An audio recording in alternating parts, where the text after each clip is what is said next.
The context of most of what Paul's dealing with and the rest of the apostles is the reality that there was not a lot of love in the body.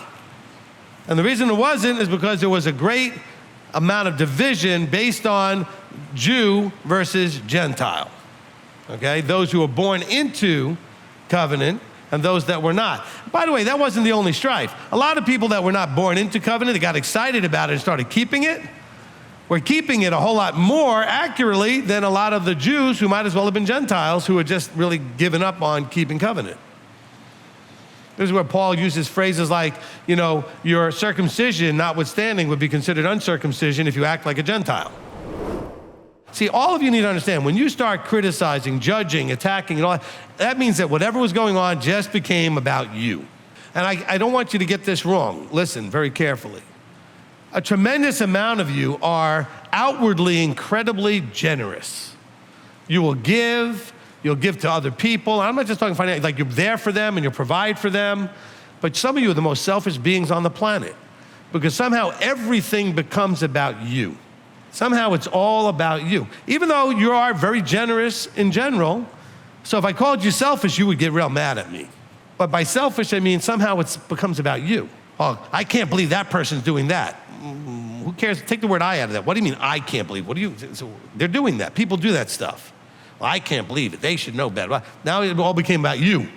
Don't let this become about you. Could you imagine what it'd be like if we all believed the same? I've got people out there preaching that, we don't have to all, agree and believe the same. I mean, that would be, it says right here that's what we're supposed to do. The unity of the belief and of the knowledge of the Son of Elohim. So we should all agree, because people say, well, we just have to agree that Messiah is Messiah. But we can't agree what that looks like.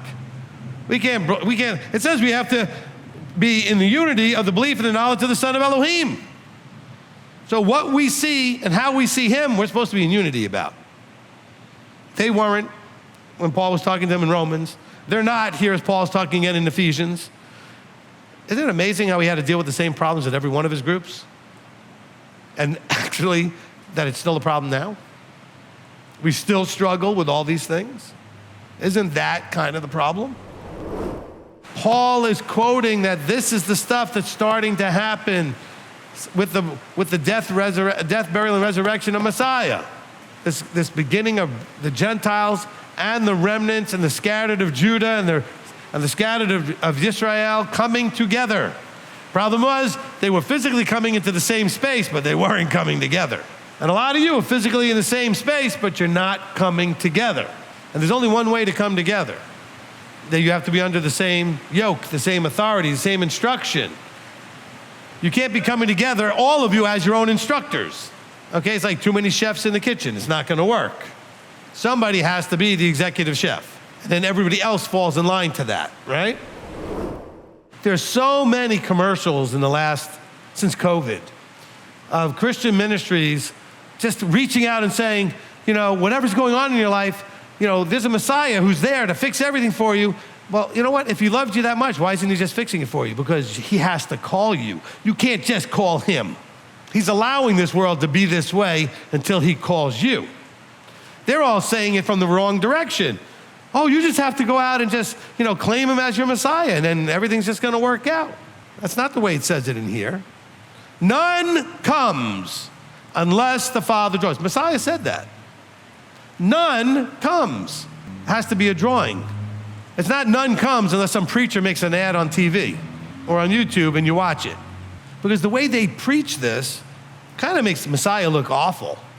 Because they're saying Messiah could just fix everything, but he's just gonna let you suffer until you actually decide to come and seek him. I question ministries that shut down and take a Saturday off. I don't understand that. I haven't missed one Saturday. None of you can even remember the last time I missed a Saturday, except when I was almost dying. Maybe I've missed a Saturday when I've been other places speaking, but we never left you without something. I had Elder teach, I had Rabbi Tom teach, right? You had that place. We are obligated to provide that place. And then you're obligated to show up, whether it's online or here. But we are to provide you with that. He says, according to the revelation of the secret which was kept silent since times of old. The secret what? The secret about Jew, Gentile, everybody coming into unity of Messiah. that message was not there. Why? Because he started with a set-apart nation. And the set-apart nation dropped the ball consistently. So the set-apart nation didn't end up doing what would have eventually led to the rest of the world coming and saying, we want what you got. Why are you guys so blessed? They were supposed to be that light that drew everyone to the Creator. So there's a secret about how that was to happen. It was said through the other levels of understanding. It wasn't that simple Peshat level. It was hinted at. It was spoken of allegorically. It was hidden, the Sod level, right? He says, but now he's being revealing these things. But now we need these Ephesians 4:11 sent out ones to connect those dots, to reveal how that connects. I mean, most of you started off in a church and had no idea how anything from Matthew to Revelation connected with anything to the left. Very little was ever taught to connect those dots. And of course, then you read Paul all the time, but you don't know how much Paul quoted from the Tanakh. You don't understand anything Paul's saying, really, without knowing where it's coming from. How do you know what Paul's talking about? You can't. You cannot know what Paul's talking about unless you understand Genesis all the way up to Matthew. Actually, you got to understand what Yeshua said in the Gospels, too, to understand what Paul's talking about. But you were taught the Gospels over and over again in church, but they didn't understand because he was quoting the Tanakh, too, and fulfilling things that the Tanakh said. And so you weren't taught, even though you were taught the Gospels every week, whatever they were preaching, you don't know, because they didn't know. That favor of Elohim, which was given to you, okay, he blessed you with this gifting of calling you. And you're thinking, well, how did you merit that? Because he knew that when he called you, you could get there from here, from that moment. So you don't know that you merited it, but you merited that. This is not about salvation. This is about the timing of the calling to you to the knowledge of your Elohim. Do you understand the difference? That's not salvation. That's the beginning of the journey into reward. Salvation was already handled by Messiah before even the building and the foundation of the earth. He said that he died and provided that before even the foundation. He was slain even before. That provided the potential deliverance from the second death. It's accounted for man to die once, and then there's a second death. The second death is the one you don't get to come back from. It's not your job to straighten me out. As a matter of fact, I don't see a single person's role anywhere in here that says, and go straighten out the teachers. He warns you about the bad teachers, the ones who are going to lead you into all kinds of problems. He doesn't say anything except to avoid them. He doesn't say, go straighten them out. Show me the verse where it's somebody's job to straighten out the teachers. Oh, I'm a prophet. You're a prophet? Well, then you should be looking for a king to talk to.